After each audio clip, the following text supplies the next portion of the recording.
سکتا ہے مارکیٹ میں بیٹھا ہوا ایک جوان ایک بوڑھا شخص جو ہو سکتا ہے جوتے سی رہا ہو لیکن اس پیسے کو جو حلال اور حرام ہے ان کے درمیان فرق قائم کرتا ہو تو امام وہاں پر آ کر بیٹھ جائے۔ اگر سب سے پہلے قبل اس کے کہ شخصیت کے سلسلے سے گفتگو کی جائے، تھوڑا سا ہمارے ناظرین کو آپ اس پر بھی روشنی ڈالیے، کیونکہ بعض اوقات ہو سکتا ہے کہ کوئی یہ بھی سوچ رہا ہو کہ خالی امام جو ہیں وہ آپ کے جیسے جو ڈریس پہن لیتے ہیں علماء انہی سے آ کے ملتے ہیں، کیا دیگر نارمل لوگوں سے بھی امام کی ملاقات ہوتی ہے؟ ہم جیسے لوگوں سے، گنہگار لوگوں سے کہا جائے۔ بسم اللہ الرحمن الرحیم وبہ نستعین وہو خیر المعین۔ ابتدائی میں ہی آپ نے بہت اچھے سوال کی جانب متوجہ کیا کہ واقعاً امام سے ملاقات کرنے کے لیے ایک خاص لباس کی ضرورت ہے یا خاص صنف سے، مثلا صنف علماء سے تعلق رکھنا ضروری ہے۔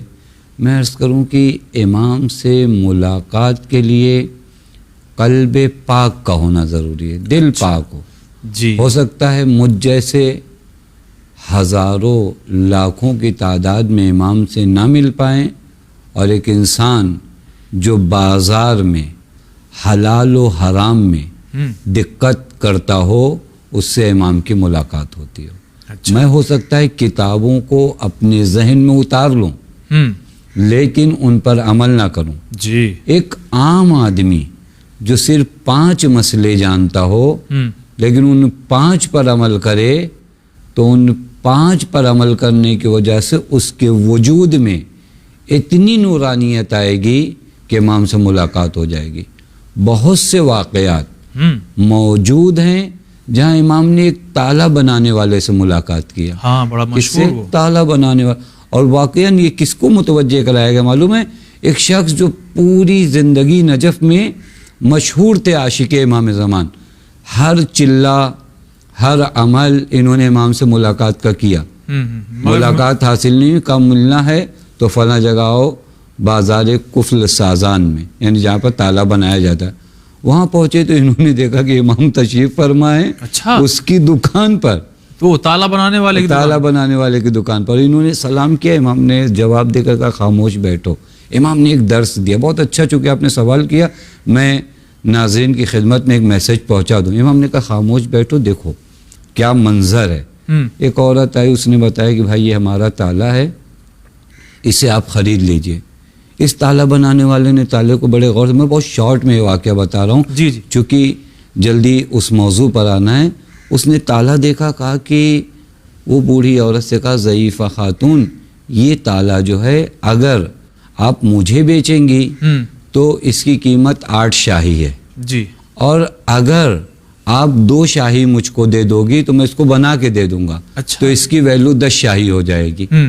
اس خاتون نے جب اس تالا بنانے والے کو دیکھا، کہا پوری مارکیٹ میں گھوم کر آ رہی ہوں، 3 شاہی کی مجھے ضرورت تھی، لہذا میں نے پوری مارکیٹ سے کہا کہ 3 شاہی میں کوئی خرید لے، کوئی لینے کو تیار نہیں ہے، اور تم کہہ رہے ہو کہ 8 شاہی میں تم خریدو گے، تم مجھ سے مذاق کر رہے ہو۔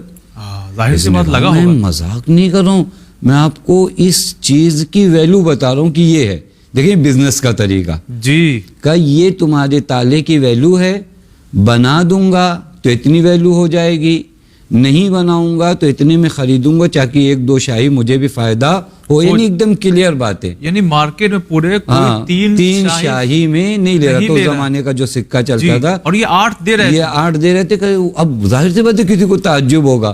اس خاتون نے کہا کہ تم مذاق کرو؟ کہا نہیں مذاق نہیں کریں، یہ ویلیو ہے تمہارے مال کی۔ اب انہوں نے کہا کہ ٹھیک ہے لاؤ مجھے دے دو۔ یہ ہوا، معاملہ ہوا، ختم ہوا۔ امام نے ان کو بتایا جو بہت زمانے سے کافی اعمال انجام دے رہے تھے، ان سے بتایا کہ ایسے ہو جاؤ، تمہیں دوڑنے کی ضرورت نہیں ہے، ہم تم سے ملاقات کرنے آئے۔ سبحان اللہ۔